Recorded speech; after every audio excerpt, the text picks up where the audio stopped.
요한일서 강의 5장 11절에서 21절까지 우리 한 목소리 같이 함께 합독할까요? 자, 시작. 그를 향하여 우리가 가진 바 담대함이 이것이니 그의 뜻대로 무엇을 구하면 들으심이라. 우리가 무엇이든지 구하는 바를 들으시는 줄을 안즉 우리가 그에게 구한 그것을 얻은 줄을 또한 아느니라. 누구든지 형제가 사망에 이르지 아니하는 죄 범하는 것을 보거든 구하라. 그리하면 사망에 이르지 아니하는 범죄자들을 위하여 그에게 생명을 주시리라.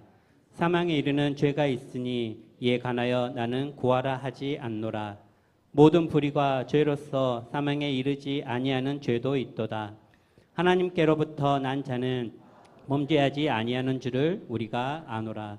하나님께로부터 나신 자가 그를 지키심에 악한 자가 그를 만지지도 못하느니라. 또 아는 것은 우리는 하나님께 속하고 온 세상은 악한 자 안에 처한 것이며, 또 아는 것은 하나님의 아들이 이르러 우리에게 지각을 주사 우리로 참된 자를 알게 하신 것과, 또한 우리가 참된 자 곧 그의 아들 예수 그리스도 안에 있는 것이니 그는 참 하나님이시요 영생이시라. 자녀들아, 너희 자신을 지켜 우상에게서 멀리하라. 하나님 살아계십니다. 살아계신 하나님은 변함없는 사랑과 은혜로 무더위 가운데서도 우리와 늘 함께 하시는 하나님이신 줄로 믿습니다. 여름 휴가 중에 있는 제가 아는 어느 장로님이 100년이 넘는 교회를 방문해서 3일밤 예배를 드린 거예요. 근데 그 교회 입구에 이런 프랜카드가 있다고 자기의 그 페이스북에 올렸더라고요. 근데 이게 너무 은혜가 되는 거예요. 뭐라고 올렸냐면, 누군가 나에게, 누군가 윤준환에게 이렇게 되겠죠.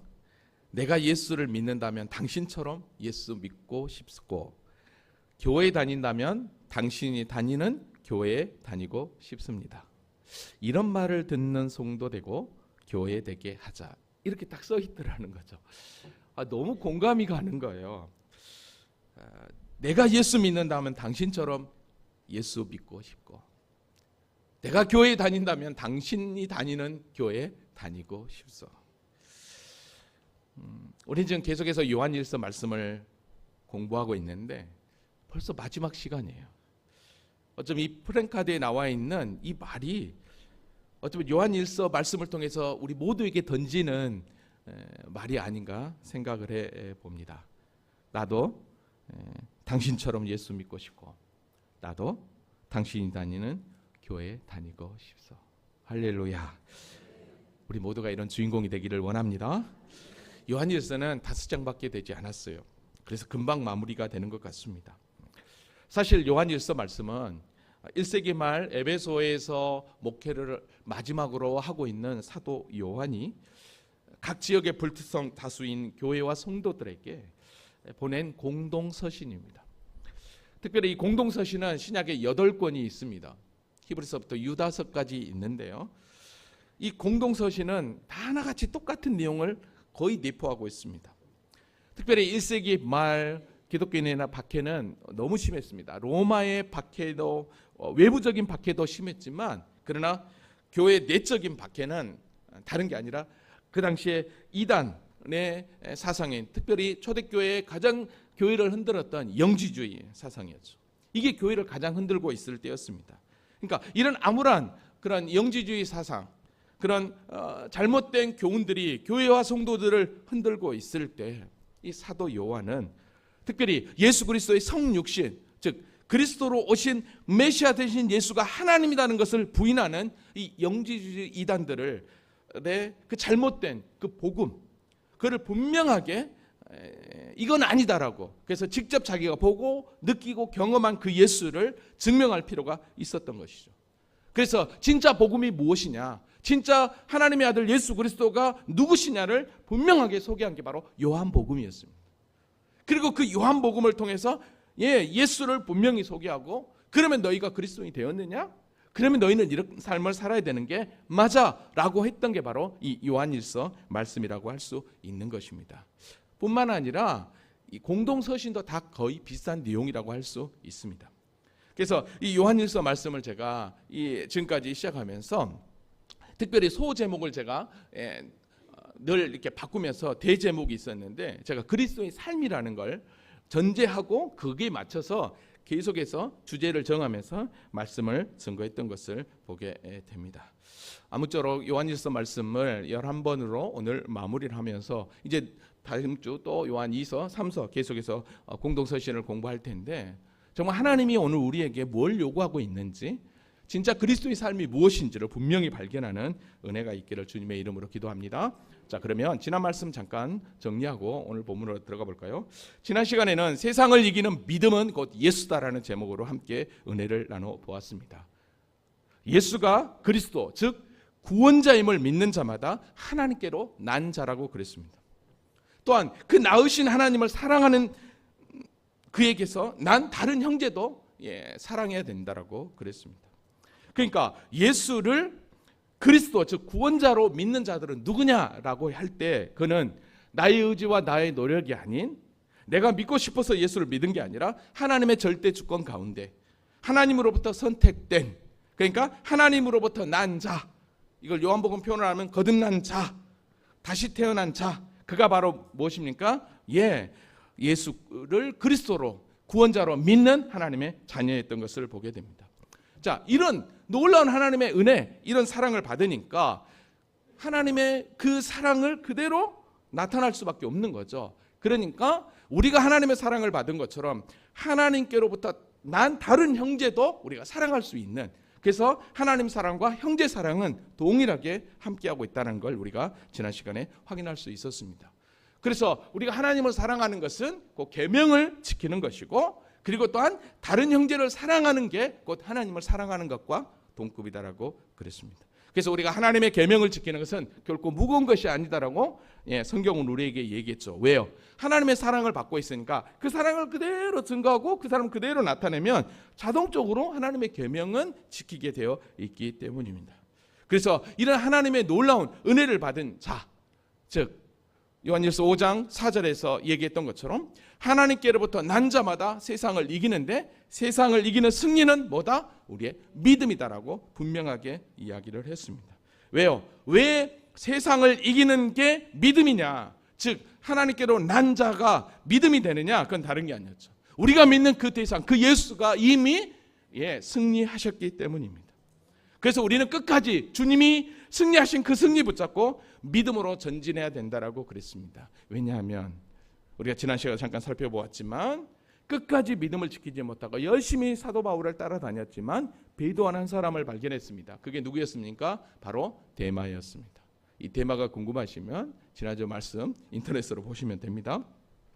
그러기에 우리가 하나님의 아들을 믿는 그 믿음이 있는 자들은 결코 세상 그 누구도 우리를 이길 수 없음을, 그러니까 우리가 끝까지 믿음을 지키는 것이야말로 세상을 이기는 힘이요 능력이라는 걸 우리가 분명하게 깨달을 수 있었죠. 왜냐하면 이걸 증명하는 게 누구였느냐? 바로 예수님이었습니다. 그래서 예수님이 이 땅에 오셨을 때 물과 피로 오셨다라고 얘기했고 그것에 대해서 진리의 성령님이 분명하게 증명했다라고 그랬어요. 여러분, 물은 세례를 의미했고 피는 십자가를 의미한다라고 그랬죠. 그래서 이 셋이 증언하는데 왜 셋이냐라고 했을 때 그건 다른 게 아니었습니다. 구약 성경에 증언자는 2명 이상이 되어야 되기 때문에, 그러니까 정말로 주님이 증언, 근데 여러분 이게 주님만 증언한 게 아니라 이 물과 피 성령만 증언한 게 아니라 하나님도 당신이 증언하셨던 거죠. 내 사랑한 아들이요 내 기뻐하는 자라. 그래서 그분이야말로 우리에게 진정한 승리를 주시는 하나님입니다. 그러니까 세상을 이기는 힘이 누구다? 바로 믿음이다. 믿음이다. 이걸 분명하게 이야기를 했습니다. 그래서 우리가 이 믿는 자는 분명히 우리에게도 그런 증거가 나타나고, 이 믿음이 없는 자는 하나님을 거짓말하는 자로 만든다라고 그랬습니다. 뿐만 아니라 이 믿음은 우리에게 뭘까지 선물했습니까? 영생과 생명을 주시는 것까지 우리에게 허락해 주셨던 것을 보게 됩니다. 그러니까 아들을 믿는, 예수를 믿는 믿음 안에 있는 자는 영생, 생명이 있고, 아들이 없고 즉 예수를 믿지 않는 자들은 생명이 없다, 영생이 없다는 걸 우리가 분명하게 말씀할 수 있었죠. 자, 그래서 이렇게 요한일서 말씀을 마무리를 하면서 13절에 뭐라고 했냐면 내가 하나님의 아들을 믿는 너희에게 이것을 쓰는 것은 이렇게 기록으로 남긴 건 다른 게 아니었습니다. 너희로 하여금 너희에게 영생이 있게 하려 함이라. 이게 요한복음을 기록한 목적, 요한복음 1장 31절 말씀도 동일했어. 오직 이것을 기록하면 너희로 예수께서 하나님의 아들 그리스도이심을 믿게 하려 함이요 또 너희로 믿고 그 이름을 힘입어 생명을 얻게 하려 함이라. 그러니까 말씀 말미에 정말 이렇게 믿음으로 사는 자는 세상에서 승리하는 자인데, 그 세상에서 승리하는 자는 나태주 시인의 뒷모습을 제가 예로 들면서 뒷모습이 아름답다라고 그랬습니다. 자, 정리가 되셨습니까? 세 분만 아멘 하셨어요. 세 분만 정리. 좋습니다. 그래요. 자, 그러면 오늘 본문 한번 가봅시다. 예수를 그리스도, 즉 나의 구원자로 믿는 사람이 곧 하나님께로부터 난 자고, 이 사람이 승리할 수 있는 자고 영생을 소유한 자였습니다. 자, 그러면 여러분 보십시오. 우리가 하나님께로 난 자가 되었죠. 승리한 자가 되었죠. 영생을 소유한 자가 되었죠. 생명을 소유한 자가 되었죠. 그러면 이런 놀라운 하나님의 은혜가 안에 거하는 자에게 주시는, 이 세상에서 주시는 특권 가운데 가장 놀라운 특권이 뭐냐면 바로 기도의 특권이라는 거 여러분 아십니까? 이 기도는요, 세상에서 하는 기도와 예수를 믿는 우리가 하는 기도하고는 차원이 다릅니다. 왜냐하면 믿음의 기도는 능력이 나타나기 때문인 거예요. 아멘입니까? 여러분, 그래서요 오늘 본문 14절이 뭐라고 하는지 아십니까? 여러분 14절 같이 읽어볼까요? 자, 시작. 그를 향하여 우리가 가진 바 담대함이 이것이니 그의 뜻대로 무엇을 구하면 들으심이라. 아멘. 그러니까 예수 그리스도를 믿는 우리가 소유하는 게 담대함인데, 그 담대함은 다른 게 아닙니다. 그의 뜻대로 무엇이든지 구하면 다 들어주신다는 기도의 능력이 우리에게 주어진다라는 거예요. 할렐루야. 그렇다고 한다면 여러분 봅시다. 그의 뜻대로 구하면 다 응답되는데, 그러면 그의 뜻대로 구할 수 있는 그 담대함은 어디서 오겠냐는 거예요. 그 담대함. 여러분, 그러니까 우리가 하나님의 뜻 가운데 구하면 들어주신다고 했는데, 이렇게 담대하게 하나님 앞에 나갈 수 있는 그 담대함의 비결은 뭐겠냐는 거예요. 여러분, 담대함의 비결은 다른 게 아니에요. 여러분, 우리의 자녀들이 자기 부모에게는 어떻습니까? 뭔가를 요구할 때 아빠가 이걸 들어줄까 말까? 우리 자녀들, 어린 자녀들은 걱정합니까? 안 하죠. 무조건 아빠는 슈퍼맨이에요. 무조건 구합니다. 그런 담대함이 어디가 있죠? 아버지와 아들의 친밀함이에요. 아버지와 아들의 그 말할 수 없는 관계예요, 관계. 그러니까 이걸 그대로 수평이동하면 이것입니다. 우리가 가진 바 담대함은, 즉 이런 담대함이 어떻게 생기느냐? 하나님과의 사귐, 하나님과의 교제, 하나님과의 그 친밀함을 가질 때 우리는 하나님 앞에, 자녀가 아버지에게 담대하게 요구하는 것처럼 우리가 하나님 앞에 담대하게 요구하는 것이고, 그 요구를 우리 주님이 뭐 한다는 거예요? 들어준다라는 거예요. 아멘입니까?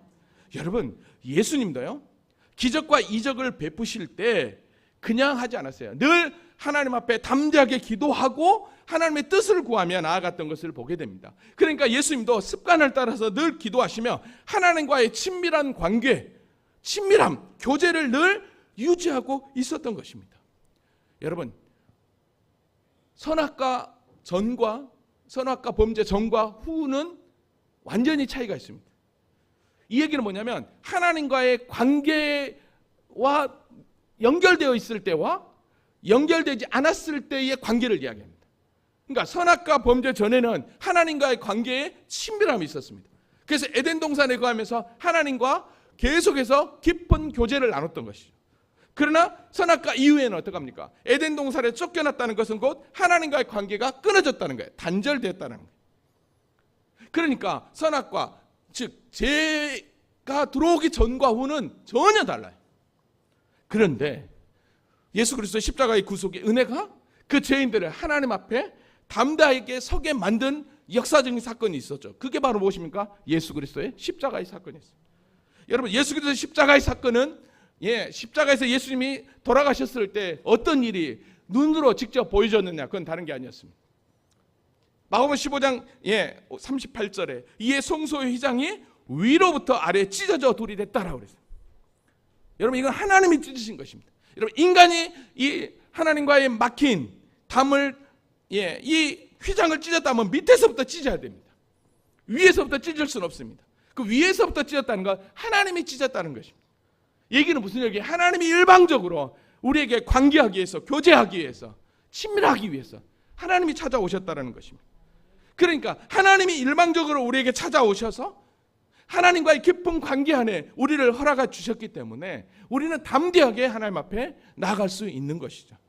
여러분, 그래서 요한일서 3장 21절 22절에도 이렇게 고백했습니다. 사랑하는 자들아, 만일 우리 마음이 우리의 책망할 것이 없으면 하나님 앞에서 담대함을 얻고 무엇이든지 구하는 바를 그에게서 받나니라고 분명하게 이야기합니다.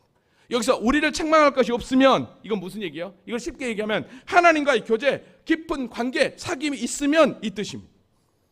이걸 요한일서 말씀으로 그동안 공부했던 걸로 얘기하면 하나님을 사랑하고 형제를 사랑하고 그의 계명을 지키면 똑같은 말입니다.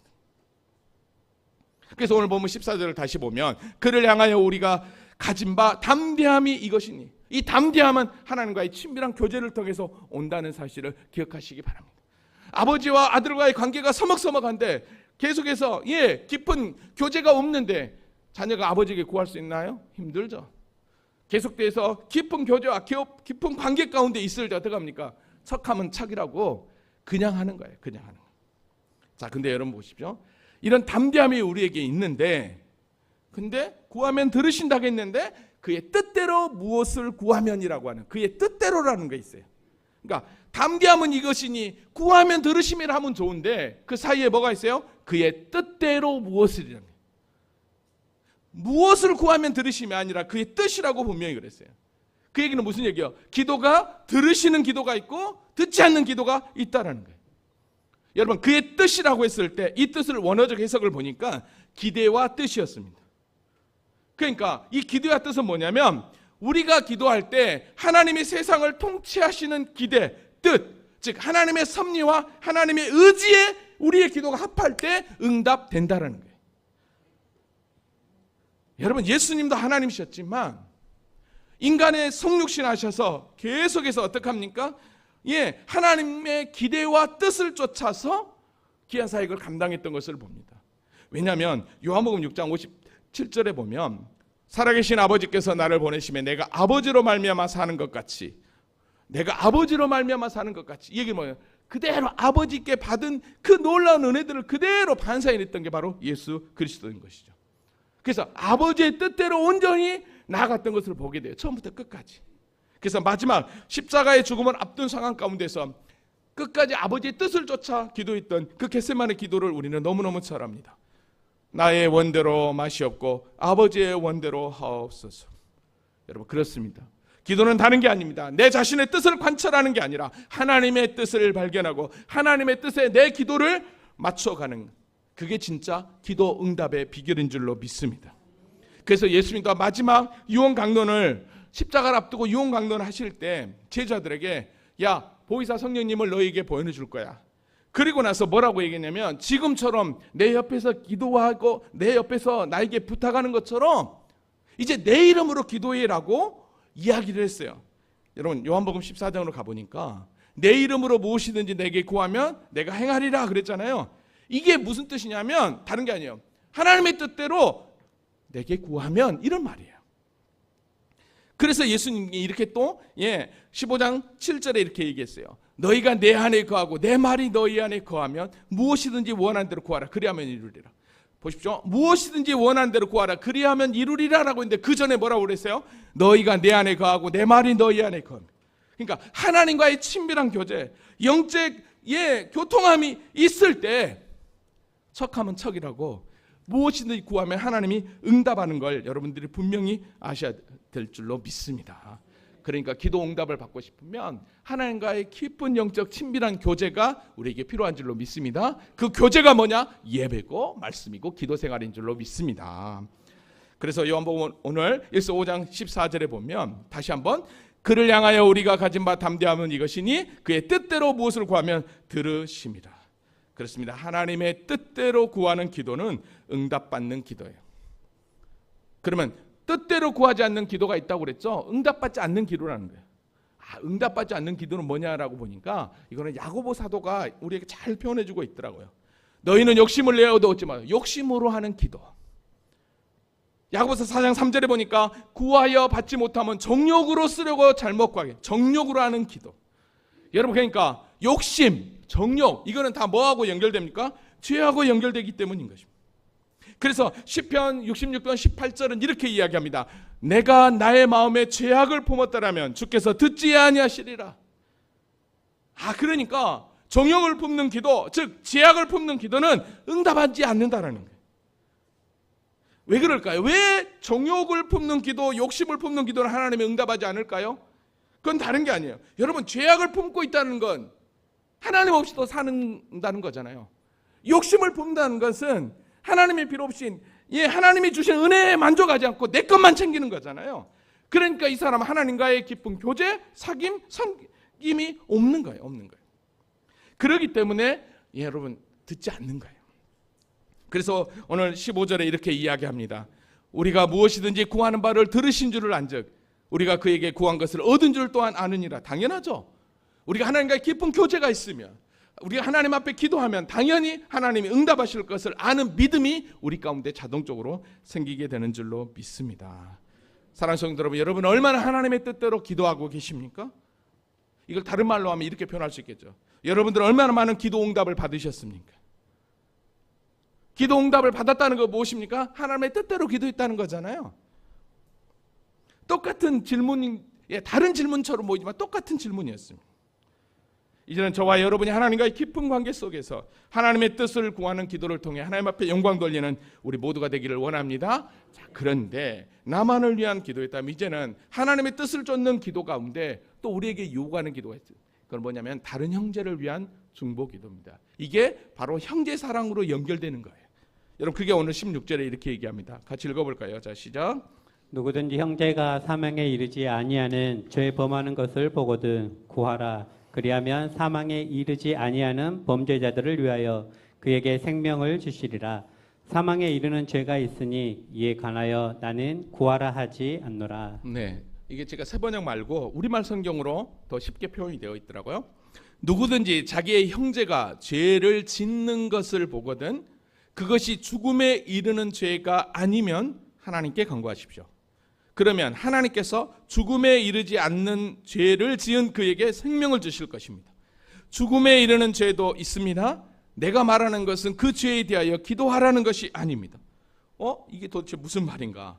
여기서 분명히 보면 사망에 이르지 아니하는 죄, 즉 죽음에 이르지 아니하는 죄가 있다라는 거죠. 그 다음에 또 사망에 이르는 죄, 죽음에 이르는 죄가 있다라는 거예요. 이게 도대체 무슨 말인가? 무엇이 사망에 이르는 죄고 또 무엇이 사망에 이르지 않는 죄인가라는 거예요. 분명히 성경은 죄의 싹은 사망이라고 그랬어요. 죄는 분명히 사망인데 여기서 왜 사망에 이르지 아니하는 죄가 있냐는 거예요. 죽음에 이르지 않는 죄가 있냐는 거예요. 이게 도대체 뭔가라는 거예요. 성경을 보면 죽음에 이르는 죄, 사망에 이르는 죄를 뭐라고 얘기하냐면 성령 해반죄와 진리를 거스는 죄라고 이야기를 해요. 근데 여러분, 이 요한일서 이 문맥에서 여기서 이야기하는 사망에 이르는 죄와 사망에 이르지 않는 죄가 딱 나눠지는데 어떻게 나눠지냐면 여기 잘 보세요. 16절을 보면 누구든지 형제가 사망에 이르지 아니하는 죄를 범하는 것을 보거든 구하라 그래요. 사망에 이르지 아니하는 죄예요. 그 다음에 그리하면 사망에 이르지 아니하는 범죄자들을 위하여 그에게 생명을 줄 거라고 얘기해요.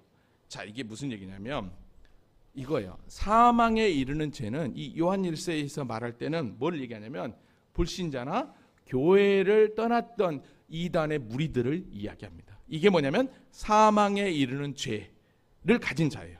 그러면 사망에 이르지 않는 죄는 무엇입니까? 바로 예수 그리스도를 믿는 사람들이 짓는 자범죄라고 할 수 있습니다. 자, 그러니까 오늘 16절이 그거예요. 누구든지 형제가 사망에 이르지 아니하는 죄 범하거든. 즉 형제가 구원을 받았는데 예수를 믿긴 하는데 사소한 자범죄를 범하고 있을 때 어떻게 하라는 거예요? 기도하라는 거예요. 왜 기도하라고 할까요? 그가 그 죄를 범하지 않도록 형제 사랑함으로 그를 위로하고 다시 권면해서 회개해서 다시 이렇게 세우라고 기도하라는 거예요. 그래야 어떻게 한다는 거예요? 그리하면 사망에 이르지 아니하는 범죄자들을 위하여 그에게 뭘 주시리라? 생명을 주시리라. 생명을 주시리라. 그렇게 여기서 표현하고 있는 것을 보게 됩니다. 여러분, 그러니까 사망에 이르는 죄는, 즉 이단자들이나 하나님의 교회를 떠난 자들이라고 그랬잖아요. 이 얘기는 다른 게 아니에요. 예수님의 육체를 부인하는 그 당시에 영지주의자들, 이게 바로 뭐냐면 바로 성령 해방이나 진리를 거스르는 자라고 할 수 있는 것입니다. 그러니까 성령님은 철저하게 예수가 그리스도이심을 증거하는 거잖아요. 그러니까 성령 해방은 바로 그거예요. 예수를 믿지 않는 거예요. 거부하는 거예요. 특별히 초대교회 안에 영지주의자들은 예수가 하나님의 아들 그리스도라는 것을 완전히 거부했거든요. 완전히 거부하고 있었으니까 어떻게 합니까? 그들은 곧 사망에 이르는 죄를 범하고 있는 거예요. 그게 곧 성령 모독죄고 진리를 거스르는 죄라고 할 수 있는 것입니다. 여러분, 그래서 이 공동서신 가운데 히브리서에서 이 배도자들, 이 영지주의자들처럼 교회에 처음에는 교회에 있다가 밖에 나간 자들, 변질된 자들을 향해서 히브리서에서는 이렇게 표현을 했던 것을 기억합니다. 한 번 빚을 받고 하늘의 은사를 맛보고 성령에 참여한 바 되고 하나님의 선한 말씀과 내세의 능력을 맛보고도 타락한 자들은 다시 새롭게 하여 회개하게 할 수 없나니라고. 왜 그럴까요? 이미 그들 영은 이미 사단에게 완전히 나가버렸기 때문이라는 것이죠. 그러니까 여러분, 사망에 이르지 않는 죄, 이 자는 곧 하나님께로 난 자로, 하나님의 강권적인 은혜로 죄를 질 때마다 하나님 앞에 회개하며 구원의 은혜를 간구하는 그런 자범죄를 짓는 자들을 향해서 여기서 사망에 이르지 않는 자라고 그랬어요. 그러니까 저와 여러분은, 여러분 보십시오. 여기서 굳이 사망에 이르지 않는 죄라는 표현을 굳이 쓴 이유는 다른 게 아니에요. 우리는 이미 구원받았지만 그러나 아직 이 땅에서 여전히 이 세상 가운데 어쩔 수 없이 지을 수 있는 죄들이 많이 있다라는 거예요. 그렇지만 저와 여러분이 분명한 것은 하나님의 자녀이고 구원의 은혜가 우리 가운데 있기 때문에 우리에게 기회를 주시는 거죠. 왜요? 어떤 기회를 주십니까? 죄를 자백하면, 회개하면. 그래서 여러분, 사망에 이르지 않는 죄라고 여기서 굳이 표현하고 있는 것을 보게 됩니다. 여러분, 그래서 오늘 보면 6절이 그래서 누구든지 어떠한 형제가 죄 짓는 것을 보거든 그를 위해서 기도해라. 그러면 그가 회개하며 하나님 앞에 돌아올 것이다 라고 이야기했던 것입니다. 그래서 17절에 이렇게 이야기해요. 모든 불의가 죄로 돼. 그렇죠. 죄로 돼. 사망에 이르지 않은 죄도 있다라고 하는 것은 예수를 잘 믿지만 그러나 그 가운데 가끔씩 죄를 짓는 그들을 향해 죄를 짓고 있으니까 사망에 이르지 않는 죄도 있다라고 여기서 이야기하고 있는 것입니다. 왜냐하면 여기에는 뭐가 전제하니까 회개가 전제하고 있기 때문인 거죠. 그래서 사도 요한은 동일하게 죄는 사망이지만 굳이 사망에 이르지 않은 죄, 사망에 이른 죄라고 이렇게 표현한 것은 우리에게, 믿는 우리에게 죄를 짓거들라 그 자리에서 그대로 있지 말고 뭐 하라는 거예요? 회개를 독려하고 있는 거예요. 그리고 그 죄를 짓는 그 형제를 향해서 기도하라는 거예요. 같이. 왜? 그도 하나님께로 난 자니까. 그도 우리가 사랑해야 될 대상이니까. 그래서 그 형제가 고난 가운데 있고 또 죄를 짓고 있을 때 오히려 더 그를 위해서 경성하도록, 회개하도록 기도하는 것 필요하다라고 할 수 있는 것입니다. 여러분, 왜냐하면 저와 여러분이 어떤 존재냐 하면, 여러분 오늘 보면 18절을 보니까요, 하나님께로부터 난 자는, 하나님께 난 자, 저와 여러분이죠. 성도는 다 범죄하지 아니하는 줄을 우리가 아노라. 다 범죄한 줄을, 범죄하지만 이렇게 표현을 해요. 왜 범죄하지 않는 줄을 우리가 안다라고 표현하냐면 다른 게 아니에요. 하나님께로부터 나신 자가, 즉 예수 그리스도가 그를 뭐 하시매? 지키시매. 지켜주니까. 악한 자가 그를 만지지도 못하니까, 그래서 다 범죄하지 아니한 줄을 우리가 안다라고 표현하고 있는 거예요. 그러니까 오늘 요한 사도는 분명하게 초대교회 성도들에게 너희가 믿음 안에 온전히 거하고 있다는 것을 확신하고 있는 거예요. 그러니까 어떡합니까? 다 범죄하지 않은 줄을 안다. 너희들이 이렇게 범죄하지 않고 이렇게까지 끝까지 믿음을 지키는 건 다른 게 아니다. 하나님께로 나신 자가 여러분을 지키고 있고 절대로 악한 자가 너희를 만들지 못하기 때문이다라고 여기서 분명하게 이야기하고 있는 줄로 믿습니다. 여러분, 세번역을 보니까 이렇게 표현하고 있어요. 하나님에게서 태어난 사람은 누구든지 죄를 짓지 않는다는 것을 우리는 압니다. 하나님께서 태어나신 분이 그 사람을 지켜주심으로 악마가 그를 해치 못합니다 라고 이야기해요. 여러분, 저와 여러분이요, 죄를 지을 때 우리 마음 가운데 회개의 마음이 생깁니까? 안 생깁니까? 전혀 안 생긴다면 문제가 있겠지만 내가 왜 그랬을까? 그런 마음이 생기죠. 그건 다른 게 아니에요. 하나님께로 나신 우리 주님이 우리를 지키고 있기 때문에, 그걸 다른 말로 얘기하면 성령님이 우리 안에 역사하고 있기 때문에 그래서 우리가 그런 깨달음이 생기는 것입니다. 그러면 그런 깨달음이 생길 때 우리는 어떻게 해야 돼요? 하나님 앞에 회개하는 거죠. 그리고 동일하게 어떻게 합니까? 회개하면 그 자리에서 돌이켜서 어떻게 가요? 다시 그 자리로 가지 않으면 돼요. 근데 우리는 어떻게 해요? 다시 또 그 자리로 가요. 이게 연약한 우리의 인생이에요. 여러분, 그래서 그러지 않기 위해서는 하나님과의 깊은 교제, 친밀함이 필요한 거예요. 하나님과의 영적 교제가 있을 때 어떻게 합니까? 아, 내가 지금 잘못 가고 있구나, 내가 잘못 행하고 있구나, 이거 아니지라고 분명하게 이야기하고 있는 것입니다. 하나님과의 친밀함이 없으면, 하나님과의 깊은 관계를 갖지 않으면 어떻게 합니까? 모른다니까요. 깨닫지 못하니까요. 그래서 하나님께 속해 있는지 세상에 속해 있는지 분명히 알아는 거예요. 오늘 19절이 그렇게 얘기합니다. 또 아는 것은 우리는 하나님께 속하고 온 세상은 악한 자에게 처한 것이며. 그래요. 우리는 하나님께 속했어요. 그러나 세상은 악한 자에게 속했대요. 즉 하나님께 속하지 않았다라고 이야기를 합니다. 여러분, 그러니까 하나님께 속하였기 때문에 예수가 승리한 것처럼 우리도 승리할 수 있는 것이고 우리도 세상을 이길 수 있는 것입니다. 할렐루야. 그러나 세상에 속한 자들은 악한 자에게 속해 있기 때문에 어떻게 합니까? 승리할 수 있겠어요? 아니죠. 여러분, 하나님께 속한 자는요, 두려움 없이 하나님 앞에 부르짖을 수 있다니까요. 근데 세상에 속한 자는 절대로 하나님 앞에 부르짖을 수 없는 거예요. 왜냐하면 하나님은 우리에게 진리로 오신 하나님이니까. 여러분, 오늘 보면 20절 봐보세요. 또 아는 것은 하나님의 아들이 이르러 우리에게 지각을 주사. 하나님이 아들이 우리에게 오셔서 지각을 줬다라는 거예요. 깨닫는 은혜를 주셨다라는 거예요.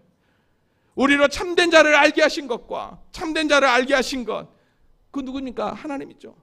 참이신 하나님을 알게 하는 것과 또한 우리가 참된 자, 곧 그의 아들 예수 그리스도 안에 있는 것, 이거를 깨닫게 하는 것입니다. 여러분 보십시오. 그러니까 하나님은 우리를 결코 외면하지 않는다라는 것입니다. 우리에게 지각을 주셔서 하나님을 알게 하고 예수를 믿게 하고, 그것이 곧 무엇입니까? 영생이라는 거예요. 영생이라는 거예요. 할렐루야. 여러분, 우리에게 영생을 주시기 위해서 하나님이 행하신 일들은 놀랍습니다. 하나님은 이미 구원을 계획하시고 성자 예수님은 친히 오셔서 구원을 실행하시고 성령 하나님이 친히 구원을 우리에게 깨닫게 하시고 알게 하시고 완성시키시며 우리의 영혼을, 하나님의 자녀를, 우리를 인쳐주셔서 주님 나라 갈 때까지 우리를 이끌고 있다라는 거예요. 할렐루야. 여러분, 그럼 왜 오늘 20절에서 하나님의 아들이 이르러 우리에게 지각을 준다라고 얘기했을까요? 그건 다른 게 아니에요. 그 당시에 영지주의자들은 자신의 영적 체험을 통해서 영지, 그것만 자기들만 깨닫는 자만 구원을 얻는다라고 그랬거든요. 근데 그게 아니라는 거예요. 모든 성도는 예수가 성육신 하셔서 이 땅에 오신 것을 믿는다면, 그리고 그분이 참 하나님의 아들이라면, 그분만이 우리에게 생명이고 영생이라는 걸 믿는다면 그 모든 자에게 구원을 주신 하나님이라는 거예요. 그게 영생이고 그의 축복이라는 것을 오늘 사도 요한은 분명하게 이야기하고 있는 것입니다. 그래서 이 마지막, 여러분 요한일서를 마무리하면서 마지막 21절에 뭐라고 얘기합니까? 자녀들아, 너희 자신을 지켜 우상에게 멀리하라 라고 이야기합니다. 여러분, 이게 세상을 이기는 믿음으로 사는 성도의 모습인 줄로 믿습니다. 여러분, 너희 자신을 지키래요. 파수꾼처럼 지키라는 것입니다. 그래서 우상이 멀리하래요. 여러분, 우상이 뭘까요? 우상은 다른 게 아니에요. 세상에 속하여 하나님의 자녀를 유혹하고 미혹하고, 그래서 바른 진리 안에 서지 못하도록 하는 모든 것들이 다 우상입니다. 그래서 돈이 될 수 있고 명예가 될 수 있는 것입니다. 그 우상에게서 나를 지키라는 거예요. 여러분, 우상에서 나를 지킨 건 다른 게 아니에요. 하나님과의 깊은 교제, 친밀함입니다. 내가 아버지 안에 거하고 아버지가 내 안에 거하는 것, 그거 외에는 없어요. 여러분, 그것이 곧 무엇입니까? 하나님의 말씀과 동행하는 것이고, 그것이 바로 예배 생활인 줄로 믿습니다. 참된 예배 생활, 말씀 생활이 하나님과의 깊은 영적 교제를 나누는, 친밀함을 나누는, 그래서 우리가 두려움 없이 그 주님 앞에 부르짖을 수 있는, 응답받는 기도를 받을 수 있는 그런 통로임을 기억하시기 바랍니다. 이제 말씀을 정리합니다. 우리는 요한복음을 공부하고 요한 사도가 쓴 요한일서 말씀을 계속해서 공부했습니다. 진짜 복음 되신 예수 그리스도가 나에게 어떤 은혜로 찾아왔는지, 이제는 저와 여러분이 어떤 믿음으로 살아야 될지 분명하게 우리에게 계시했습니다. 그건 하나님 사랑, 형제 사랑, 그것이 곧 세상을 이기는 믿음이고 그것이 곧 하나님 앞에 두려움 없이 담대히 기도할 수 있는 능력이라는 걸 저와 여러분 요한일서 말씀을 통해서 배웠습니다. 사랑하는 성도 여러분, 교회는 어떤 것입니까? 하나님의 사랑이 넘치는 것입니다. 하나님의 사랑이 교회 안에서부터 흘러넘칠 때 하나님의 영광은 또 우리를 통해서 하나님의 일하심은 능히 멋지게 행하게 될 줄로 믿습니다. 우리 모두는 하나님께로부터 난 자입니다. 내가 나고 싶어서 난 게 아니라 하나님이 저와 여러분을 택하여서 우리를 구원의 자녀로 인쳐주셨다는 거예요. 이게 바로 예수 믿는 저와 여러분의 정체성입니다. 그러기에 서두에서 말씀드린 것처럼 오늘 우리의 참된 믿음을 통해서 내가 예수 믿는다면 당신처럼 예수 믿고, 내가 교회 다닌다면 당신이 다니는 교회이고 다니고 싶다라고 하는 그런 음성을 저와 여러분이 주위 분들을 통해서 들을 수 있는 그런 멋진 신앙의 주인공이 되기를 주님의 이름으로 기도합니다. 그 길에 주의 영광, 주의 축복 넘칠 줄로 믿습니다. 우리 다 같이 자리에서 일어나시겠습니다.